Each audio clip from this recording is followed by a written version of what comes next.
Welcome, everybody. Welcome, everybody. There it is again. There's the echo. There echo, it is echo. again. There's the echo, echo, echo, echo. Can you hear me? Can you hear me now? Can you hear me now? Can you Welcome, hear me now? everybody, to Rad Welcome, everybody. I'm muted. I don't hear any echo. I don't know. It's bad. Do you hear it, Jim? Yeah, it's bad. It's super bad. It's so super bad. I'll tell you what. Hey, I'll tell you what. audience. I see you in the chat there. Do you hear echo on the show? Yes or no? Yeah.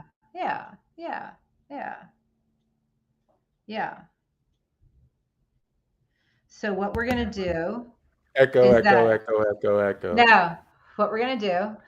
Wait, did you fix it? I think Boomer fixed it. No, he didn't. He's muted. So unmute. So let's hear the echo again when you unmute. Because what I'll do is I'll talk and then you can unmute. What I'll do, and then you can unmute. What about now? Yeah. What a shit As soon as show. I unmute, What a shit show. I have an idea. So here's the thing. Right. I'm gonna talk and then he unmutes when he talks and I won't talk. So that's what we'll do. We're gonna be, oh my God, we're not gonna interrupt each other the entire episode. That's gonna be crazy. Let's I'm free. I don't have that problem.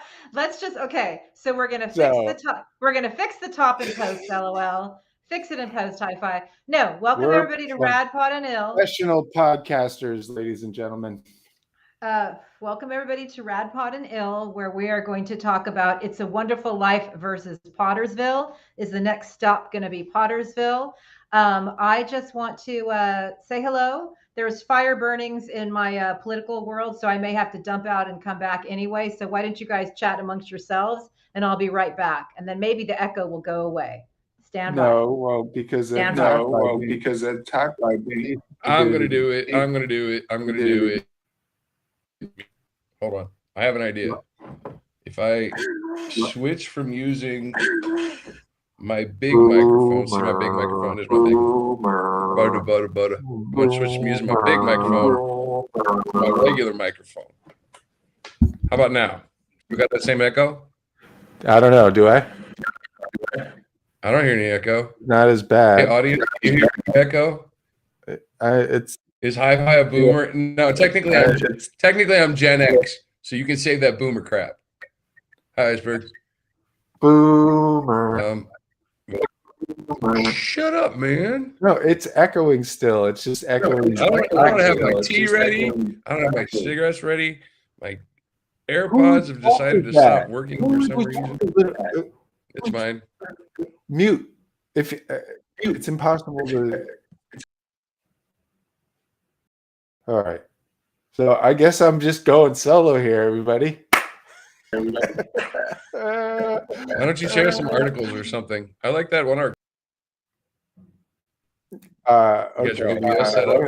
Why don't you share some articles or something? Like that one you had. Thanks, man. That's it. That article where you wrote about the stuff and the things. Do that. You threw up a softball for me, man. So look, Tuesday. I'm just going to start with this. Fucking Tuesday is not a day that you should be voting if possible. Vote now, right away. Like, pause this and go vote if you haven't done it yet. For fuck's sake, put it in the mail, go to your place early, whatever you got to do. But there's some really weird shit going on right now out there, as everyone knows. And what I am not saying is to be afraid of your polling place. Absolutely, do not be afraid. In fact, what you should do is vote early, and then you should go to your polling place and just be there and protect your neighbors in case any fucking asshats show up.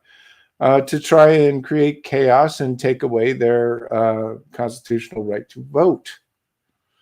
So, it's going to get spicy over the next little while here, and the sooner you can get your numbers in, the better. The turnout looks pretty good, but it is going to be really, really close. And I think it's actually the fact that it's going to be close that makes it potentially the most dangerous possible situation. Because the real potential for violence is not even necessarily on election day, although I expect there to be some chaos. It's after, because what's going to happen, and Biden mentioned this yesterday, is all the Democrats and the people who, don't want to fuck with, chaos, are going to vote early. And, for the most part, the Republicans and cult members are going to vote on the day.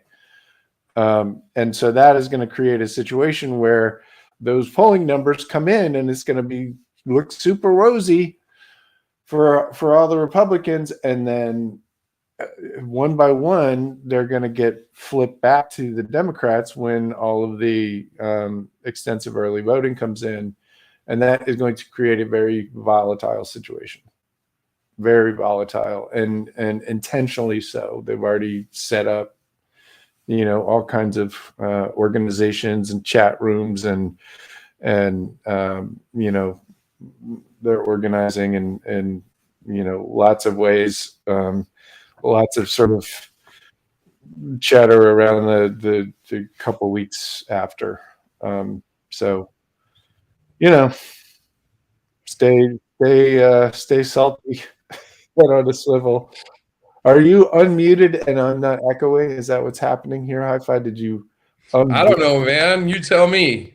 Did we unboomer the situation right here? No, I can stop. I had to repair my headphones with my laptop. It was being weird for some reason. Good to know. Good to know. Holy crap.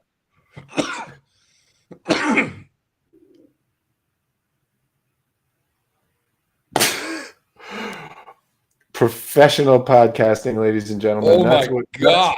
That's what you have here. This is how it's done. I just want you guys to know that. So I'm out here talking all by myself because one of my podcast partners is smoking. Shout out to Michigan. And Michigan can't get his fucking mic right, and then just hacks into the microphone. Up, man. We're professionals and shit. Hi, Heidi, how you doing? Were you guys talking all kinds of smack while I was gone? No, Jim was running off at the mouth while I was fixing my headphones. Hey, so elections, something, people shooting, bad stuff happening. So I didn't say any of that. I didn't say people, bad stuff, shooting, blah de blah. Bad scene, everyone's fault. Bad scene, everyone's fault. Vote early and then go to the polls anyway, and support your neighbors and loved ones and friends.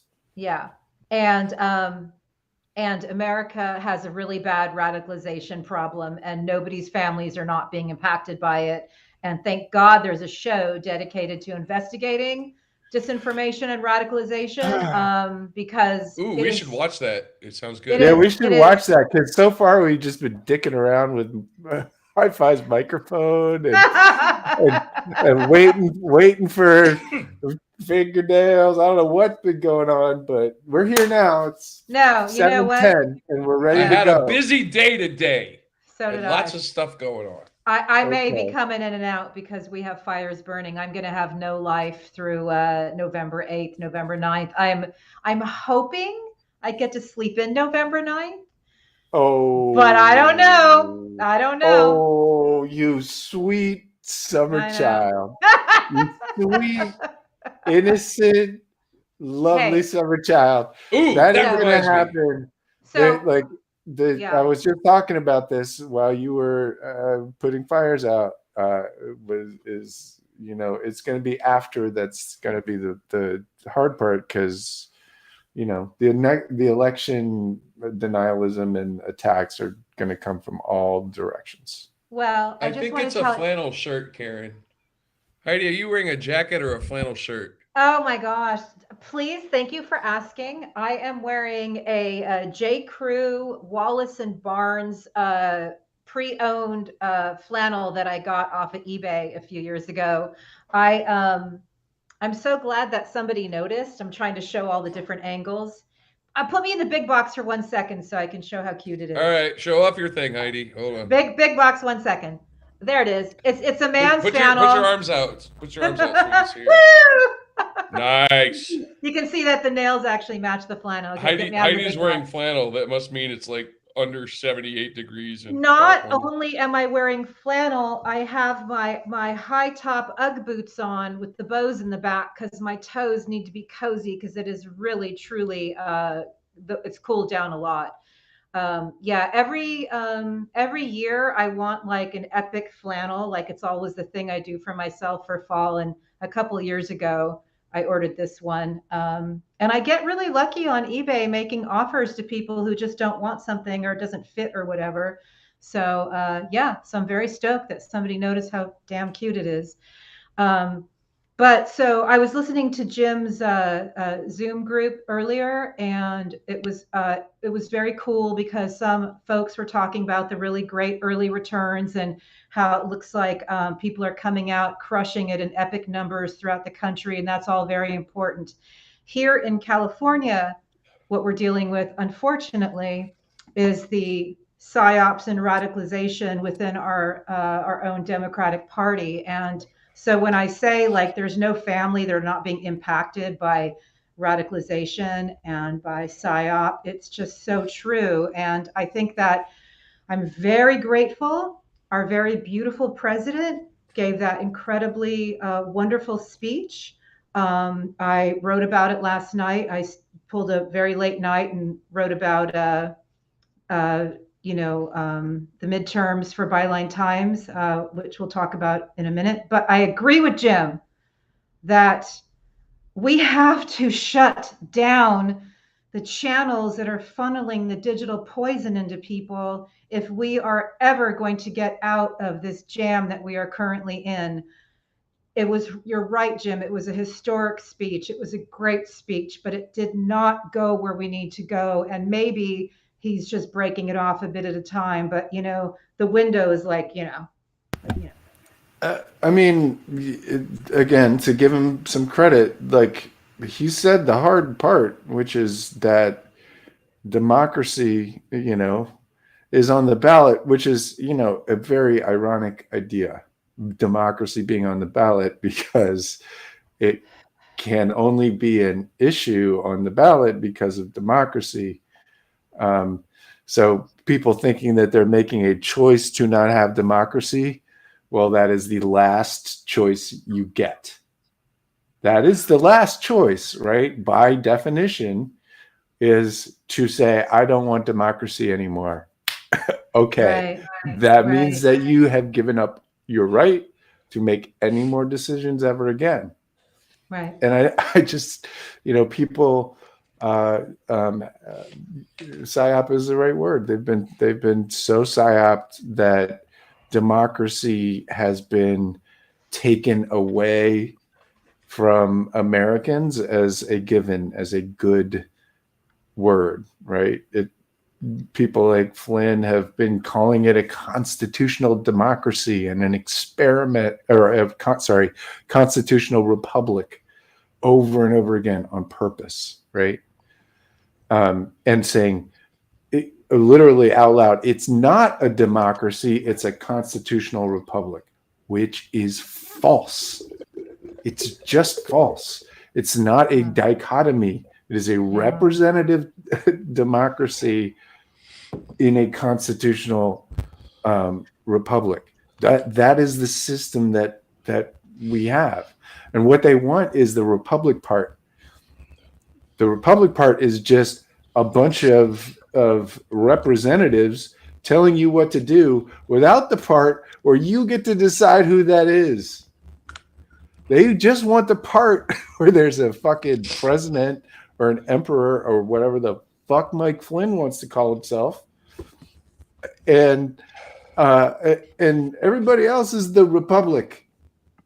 So, you know, we have gotten ourselves to a point where people just don't know that they're literally about to pull the trigger.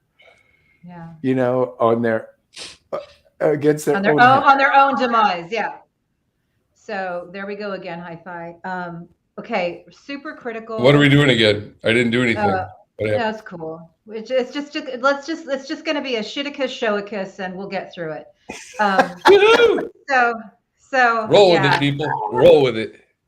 So I think it's very important, and the quote that I used from him yesterday, which I just thought was so epically beautiful, was the quote where he said, you know, democracies have always been imperfect, or democracy's always been imperfect.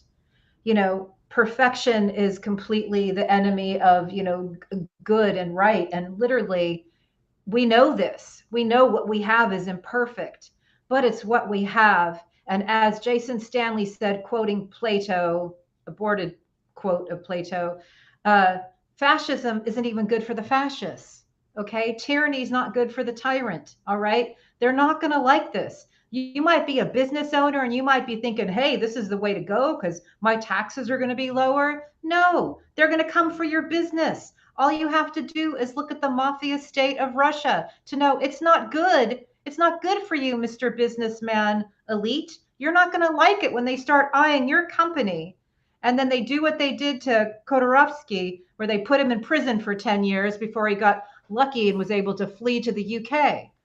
Or you have a, you know, one of those unfortunate encounters with the terrible Russian window economy, which is just falling off a cliff. Yeah. And so, as it were, literally, these fucking, like, that is the end state of the thing that you think you're voting for because lulz or because you're owning libs or whatever the fuck is in your head. Yeah. You know? So look, I wrote a pretty dark paper earlier. I saw it. That, you know, more or less predicts the end of this version of constitutional democracy. And I, you know, I was in a bad mood, but I haven't found anything to wrong with it yet. Well, that is not to say that it's the end of democracy in America, or that, you know, there's going to be some absolute cataclysm, but our system has proven that it doesn't work anymore as written. It just doesn't. When I asked Martin Scheel if we are still a rule of law country, and he said that I don't know, he did not know. Marty's where I go for my hopium because he knows how to follow the money. He is watching what is happening with our Department of Justice. He doesn't know.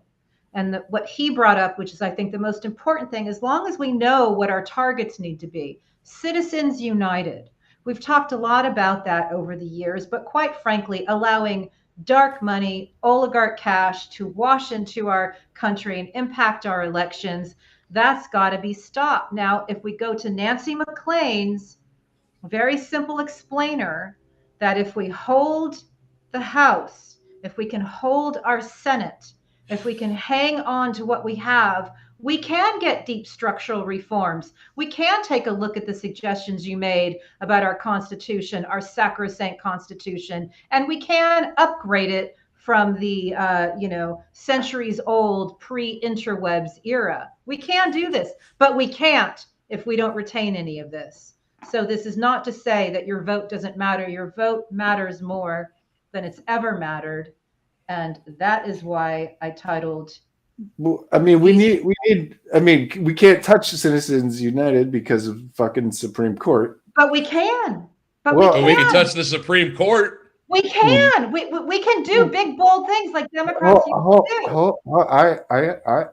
I'm going somewhere with it. Give me a second. But we can't. But that's the issue, right? Is that we've got a huge amount of authoritarian capture across the government, and the reason for that is because we don't have a rule of law country. We have a rule of norms country, in many ways, right? We have not. We have grown organically from this 18th century fucking document that has been twisted in every possible way you can imagine, right? Free speech has turned into, the freedom to Hate do speech. psychological operations, the the right to bear arms for a militia, which was the National Guard, period, end of story, has been twisted into giving Kyle Rittenhouse a fucking AR-15, right? Like all of the words that have become the issue, that the Supreme Court is just now a way to find ways of misinterpreting plain English in ways that benefit fascists. That's all it does anymore, right? We have to fix that structurally. Like, we've got 6 of them, 6 cult members in the fucking court. That's a structural problem that we cannot afford 40 years of that, or however the fuck long it would be, if we can't change it. So something has to actually change structurally. And nothing will change structurally, and we won't get part 2 of the January 6th committee hearings. We will not get any indictments for Trump and his allies if We won't have any time. Yeah. if we don't vote. Like, this might be the last election where your vote matters, and that is what Professor Jason Stanley said. This may be the last election where your vote matters. So given that is your, marching orders, that means you must vote, because we can do term limits. Other countries have done it. Other countries now term out their Supreme Courts. We can decide that we are going to flood the court and add extra members. There's nothing constitutionally that says we can't do this. There are so many things we can do to create the structural reforms that we need, because we had not only an inauthentic president appointing, far-right extremists on our Supreme Court, theocratic far-right extremists, but we also were robbed. Mitch McConnell took away a Supreme Court justice from us with some, bogus rules that need not apply, and we rolled. We didn't march in the streets for what it was going to mean for women's rights. And what did we learn from Jason Stanley about why they go after something like Roe? Because in fascism, you can take away the freedoms of half the population with one move like that.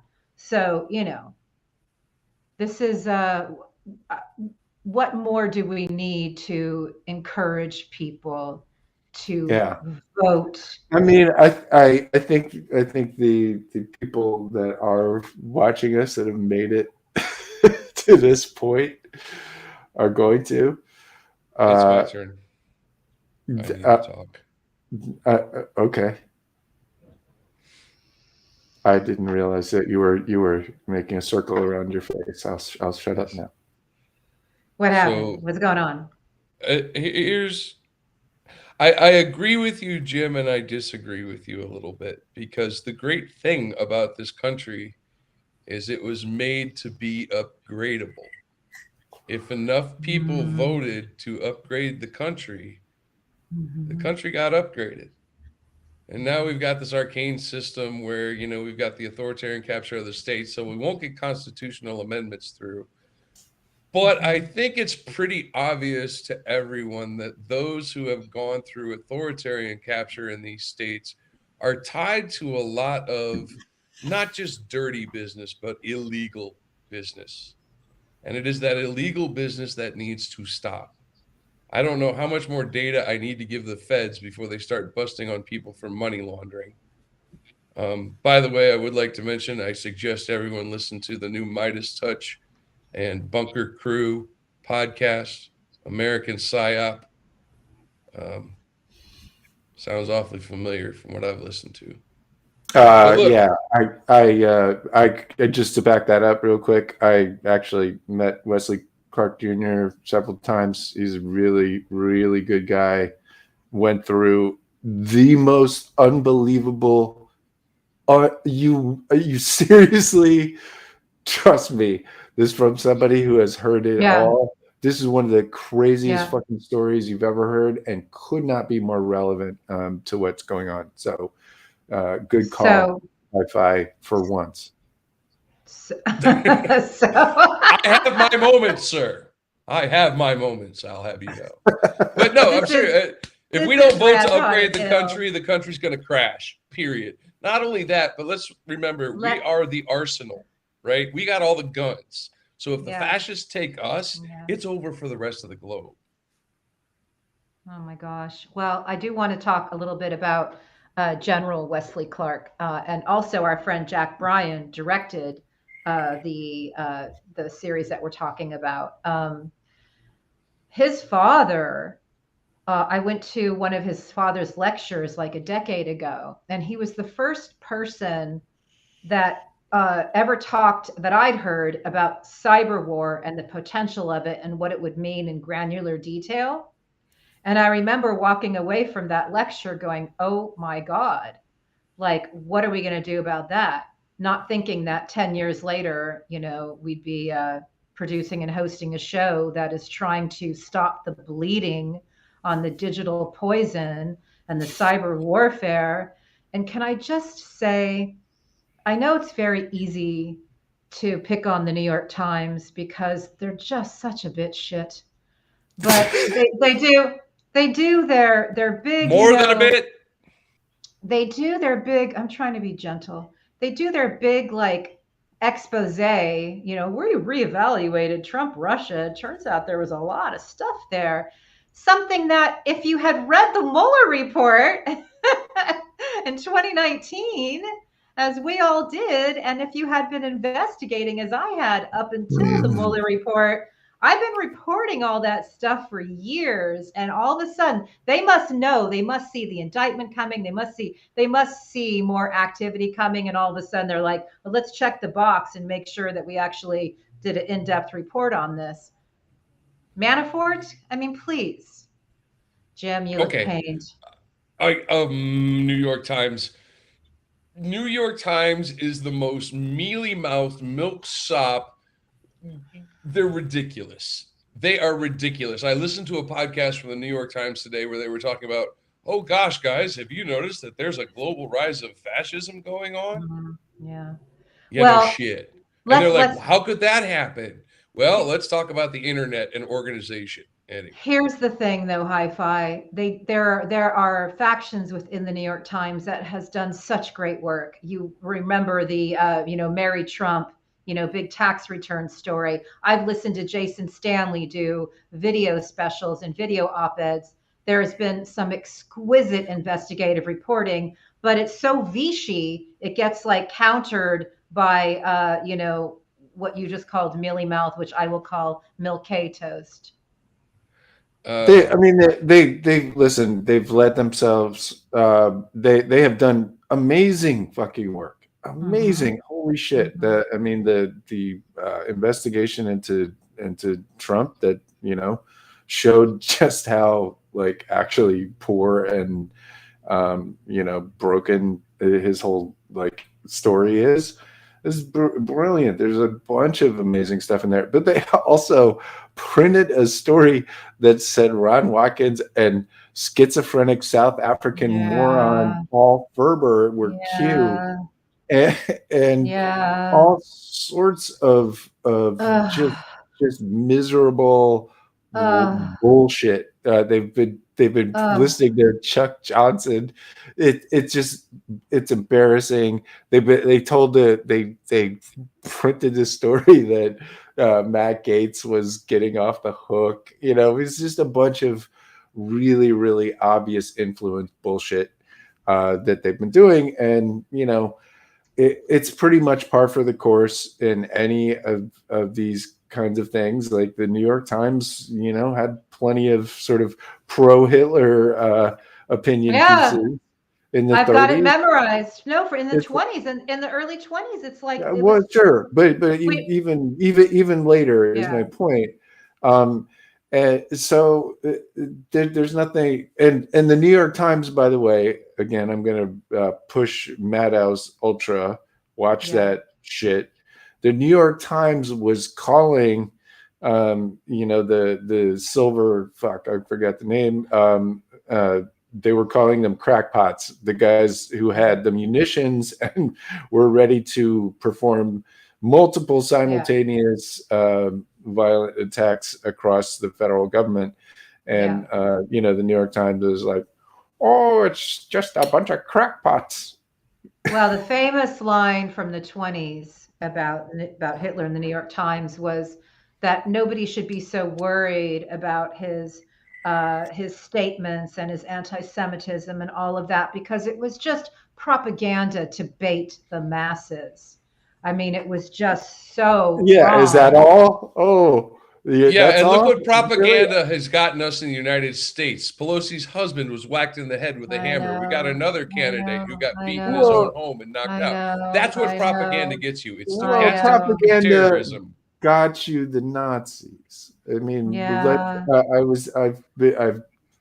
I've been doing a lot of, unfortunately, very late 30s kind of looking into oh my God stuff to see, how exactly, how did the population turn into a Nazi state, right? Because a whole shitload of them had to, most of them went along with it, right? And a bunch of them actively participated in it, right? Wow. And how the fuck did that happen? Disinformation. Yeah. That's how it happened. It's propaganda. The whole thing was a giant cult of personality psyop set up by Hitler and Goebbels and Himmler to make Hitler into a cult of personality. And they blamed, who did they blame? They blamed the Jews and the liberals. It's always the same thing. So the point is that it's that the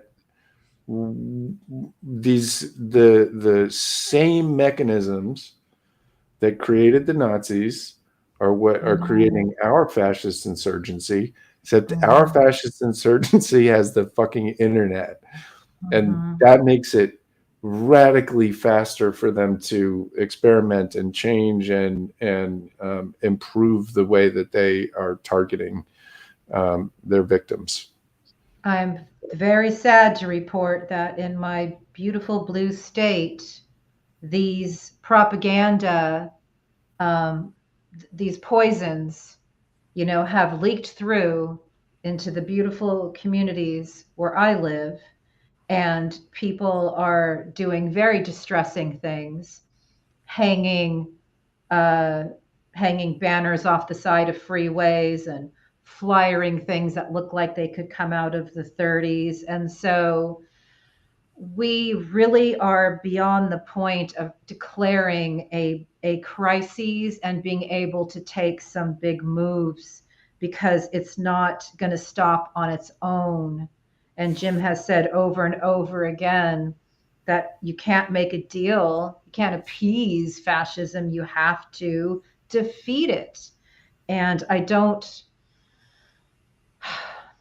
all I can say is I'm just going to go back to what Jason Stanley taught us, that the left has to show solidarity, as imperfect as it is. As Will Rogers said, I am not a member of an organized political party. I'm a Democrat. So it would be a really good time for Democrats to put down any internal beefs they have and link up and vote in mass numbers, which we have on our side, activate the base everywhere across the country. So we have a chance on November 9th, no matter what happens, to patch some of our network vulnerabilities. I mean, let's let's try. Yeah. And watch for bad actors from the left too, because there's a lot of that going around. A lot of that going around.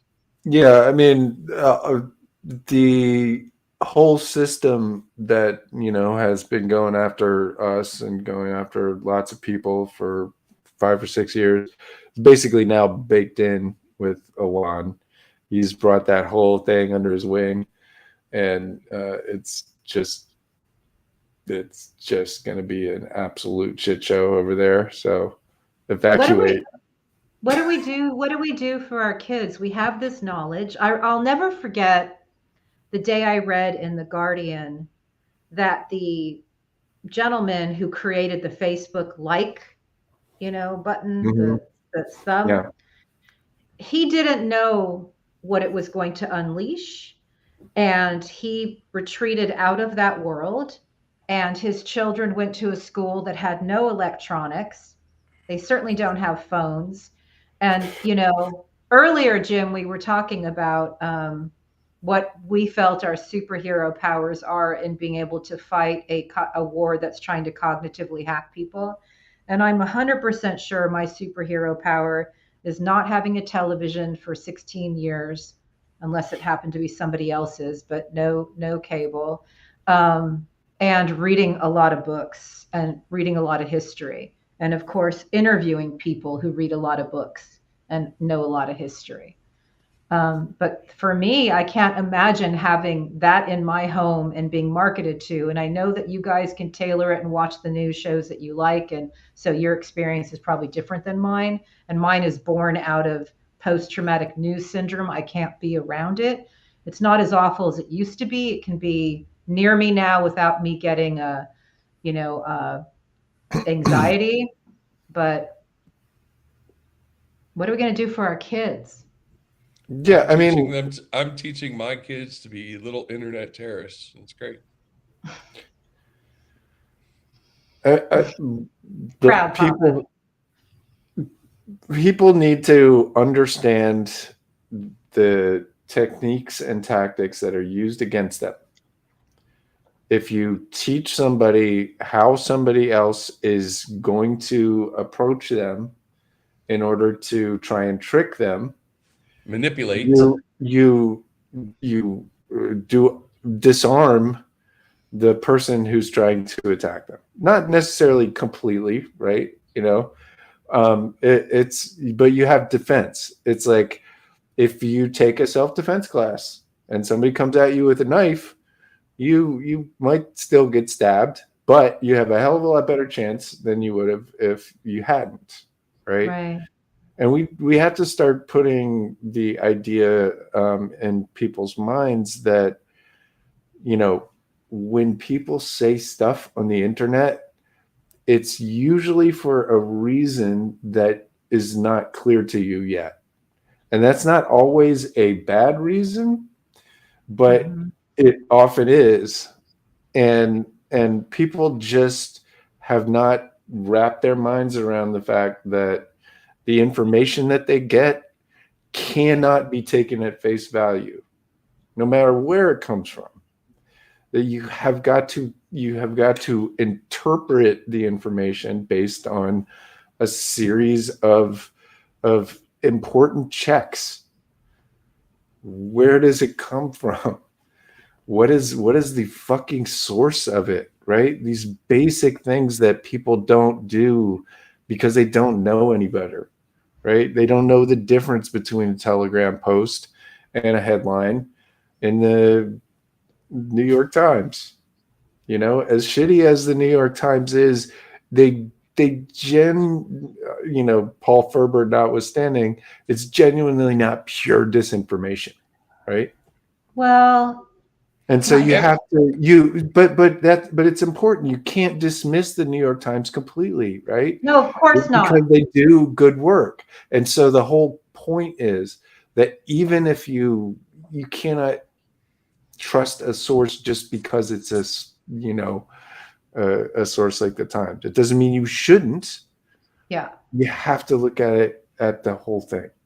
Well, but I have to interject, and I apologize because I know that was cutting off a TED talk and it was great. But the problem I have, and I always love to quote Jason Stanley, as you know, the normalization warriors are part of the fascist creep. And I did a gigantic thread, which I'll retweet right now, where the New York Times did this sympathetic Hope Hicks piece, this glossy bit of shite, right? And that was enough because they'd already been doing it with Ivanka.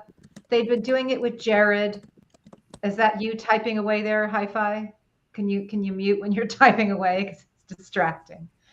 They'd already done like the Jared Whisperer and the Ivanka Whisperer and how they were gonna be the things that helped Trump pivot and story after story. And here's the Washington Post doing a glossy George Papadopoulos image where he's all like in a bathrobe with his glossy wife and then of course you have They printed the know FBI sees no link between Trump and Russia, right? I mean, you know they've fucked up and done all sorts of horrible shit over the years. We agree that but you can't. That's the thing. You can't just dismiss it forever, right? Like I don't think that's fair either to the New York Times and of to course the not. people who work there. So I think my only point is that the education that we have to give people is to actually do their own critical thinking, and that is hard, right? Yeah, Because right. there's no, you can't just say, oh, anything from these sources is okay and anything from these sources isn't. That is absolutely incorrect. I learn stuff from Fox News all the time, but all of the stuff in between the facts, all of that stuff is bullshit every single time. And so, it's about learning To to discern what is useful, what is to good, and what really, is really actually propaganda. do critical thinking. And it's hard in the current environment because our social media is designed to short circuit that. That is the Yes. fundamental evil behind social media, which is that it is purely based on emotion and especially rage, because that drives engagement, that drives traffic, that drives advertising, and that drives money. So it means that they are financially incentivized to make you angry. Not only are they financially incentivized, public companies like Facebook are financially required to make you angry because they are fiduciaries, Engagement. meaning they have to do the most profitable thing for the company no matter what. Well, let's go back to your 3 bullet points because again, we want people to know that there are ways out of these jams. It's very important. So, one thing is we arrest and prosecute criminals, right? The other thing, as Jim said, we now need social media or anti-social media as a communications device. We need it like water. So let's regulate it like a utility. We've done that before. And there was something in the middle there. Oh, yes, we've got to get Russia out of our information space and out of our political space and stop allowing such undue influence by a mafia state. So those 3 I things would be a mean, good start. the most successful psyop in the history of mankind has been Russia's psyop on the American people about Russia. Yeah. Right? Like it's fucking amazing. We are just blind. It's just blindness. It's like this It's an intentional countrywide blind spot. it is It's planted. 100% intentional. Yeah. That's my point. Is Yeah. that it's been that blind spot? It was seared into us by Donald Trump saying Russia, Russia, Yeah. Russia 20,000 fucking times, right? It's been seared into our minds that that's just blue and on. Stop talking about that. while Elon Musk, the world's richest man who just took over Twitter, is Yeah. negotiating on behalf of Vladimir Yeah. Putin to give Vladimir Putin fucking Ukrainian territory. Right. So I never you know, stopped. I never stopped. I know you kept didn't, going. but 6 years, but 6 but it's plus fucking years. hard to talk about even now, even when he's over there killing families and raping women for psychological terror. Yeah. You know, So just so you when know, he's one of doing the that. things can I tell you what one of the things I did today? I wrote a letter to President Zelensky and I asked him to come on the show to help save America. Okay. I did. I did. I don't know that he will, but I laid it out. And I showed him my reporting. I showed him what I wrote on February 24th of this Hey, year. if we get Zelensky on the show, do you think he could get us Vladimir Klitschko? It's gonna be a it's gonna be a Klitschko. It's like this guy. We just need to get you to Ukraine to hang with the Klitschkos because every single time we mention Ukraine, all you want to do is talk about the Klitschkos. I think it's really cool. Have you ever seen them in the ring? Oh, I haven't. Hammers, dude. I love them. I love them. They're just they're. I like the President sweet science. Zelensky, if you're listening, President Zelensky, if you're listening, please come on the show and help save America because what happened to your country is happening here. And we know what happened in your country because nobody helped stop what happened 8 years ago, escalated to this war of annihilation that your people are bravely enduring and fighting back with right now. We know that that's coming here. And perhaps if you come on RadPod, you could help stop that by waking people up. So that's my plea to you. All I can follow that up with is this. Kanye West becomes Nasty Week. Nasty Week. Okay. Okay. We have 2 more. Okay, that's pretty good. That's one of my favorites. Kanye West is all right. Yeah, and that's all we got. That's all Kanye West got, man. We have 2 more.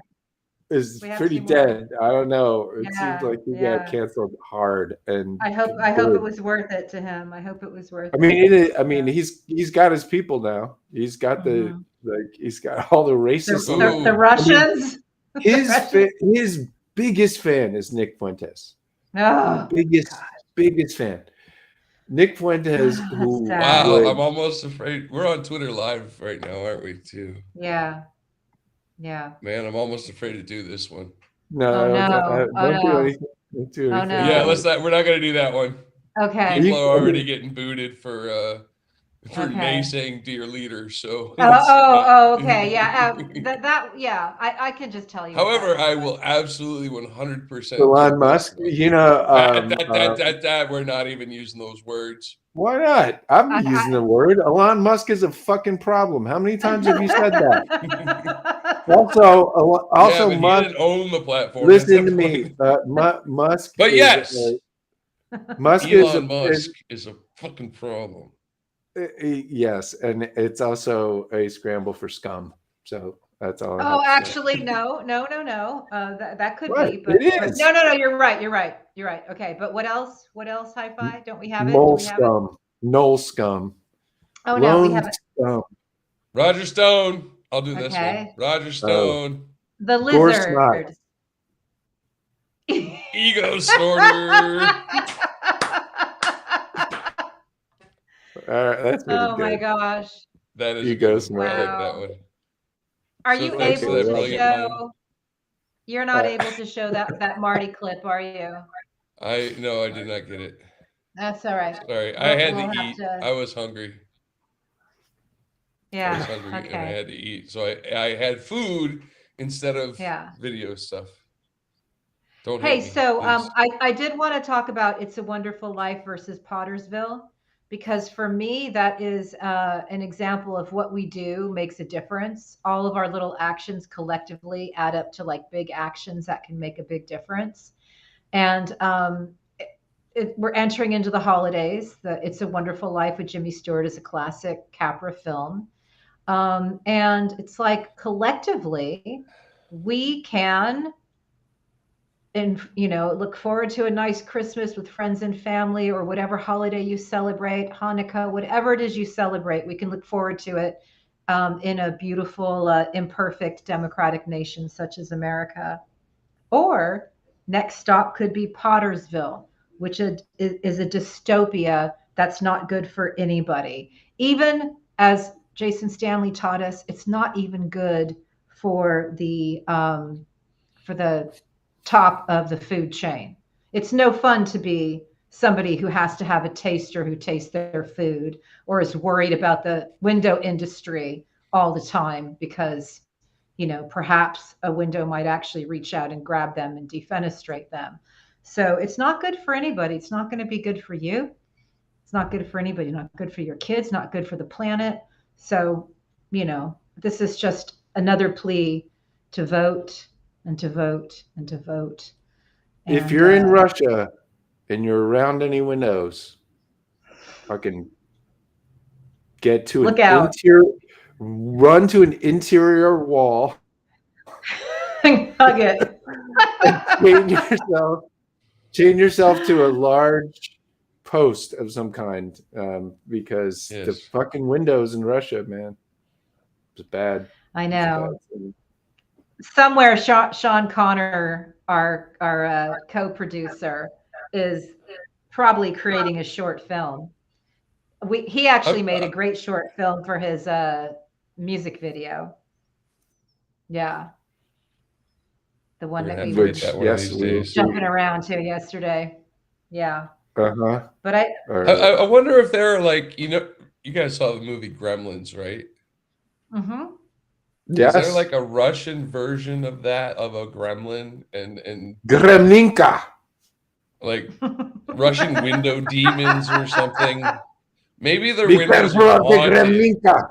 They I'm push just you out. saying, for a country that believes so much in the Russian Orthodox Church, starting a psyop in Russia that there are Russian window demons would be.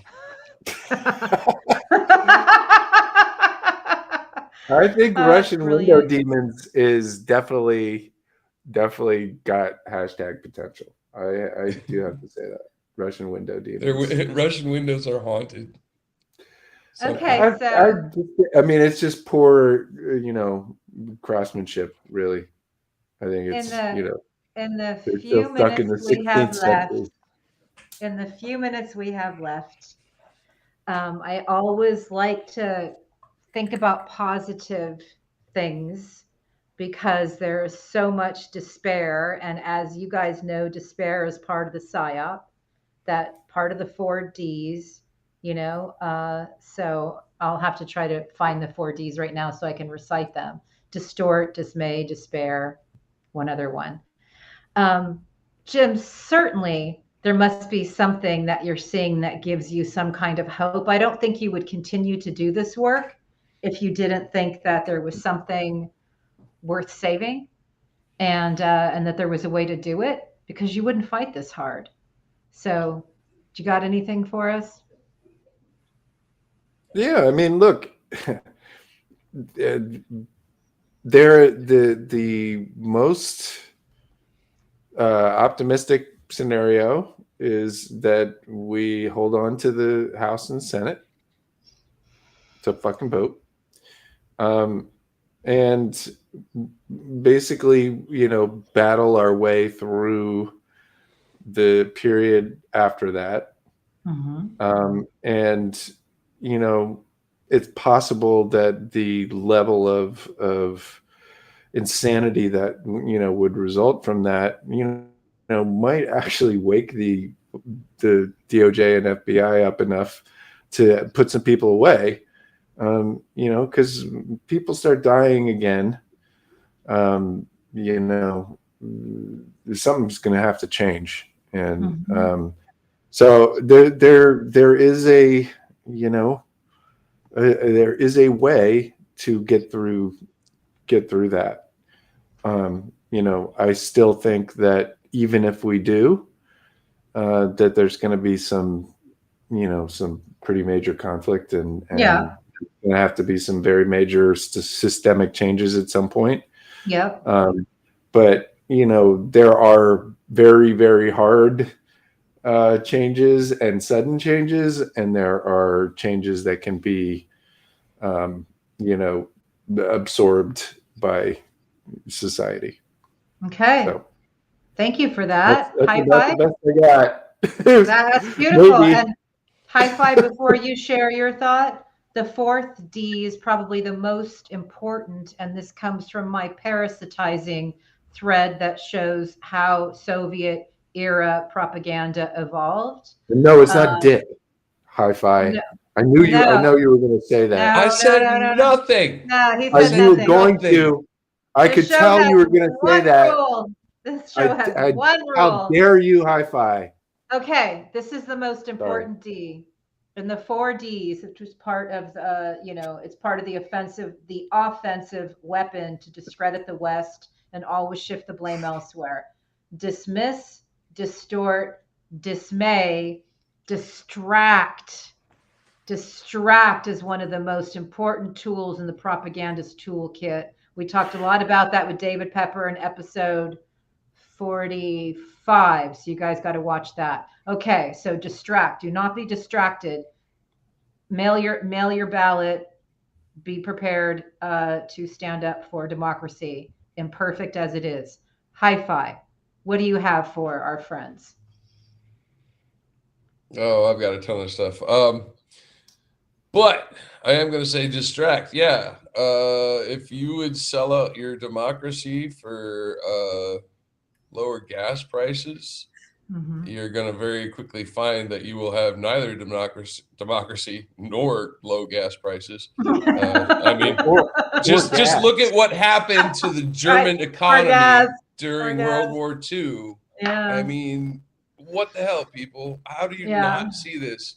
And I'm sorry, if you're so brainwashed, you don't see the writing on the wall that this is fascism writ large globally. Yeah. Go back and watch our show from episode 1 to now. Yeah, and certainly watch Professor Jason Stanley when he talks about fascist grouping and how it occurs globally. That's a very, very important thing for people to understand. Again, we've said this in one form or another. We do have the power. We aren't just, dormant objects who just have to take what comes. No way. We can vote. We can support our president. We can be kind to our neighbors because they've ingested weapons grade, digital poison from their Facebook friends, from their churches. Very few people are immune to it. That doesn't mean you need to be unkind to them. In fact, if you do show empathy, as Jim has always said, when they are ready to return to the person they were before their mind was hacked, they'll remember you because you were the one who showed empathy. So never forget that. That's sort of a beautiful way to end it. Anything else, gentlemen? Yeah, I mean, dehumanization is the one of the final signs of a very bad genocidal situation, right? And it's hard. It's hard when they act like fucking animals. Yeah. But there are people in there, and we are going to have to figure out how to rescue them. The first thing we have to do is win this election. Then we have to turn off the fucking poison that's infecting our loved ones, and then we can get to work. There's a lot we can do, but it does start with voting. It starts with solidarity within the Democratic Party because we have far more members, and really truly not turning our backs on our neighbors. Vote. And what else, Jim? What else, Jim? There's one more thing they got to do. Vote and arrest Mike Flynn. Thanks, guys.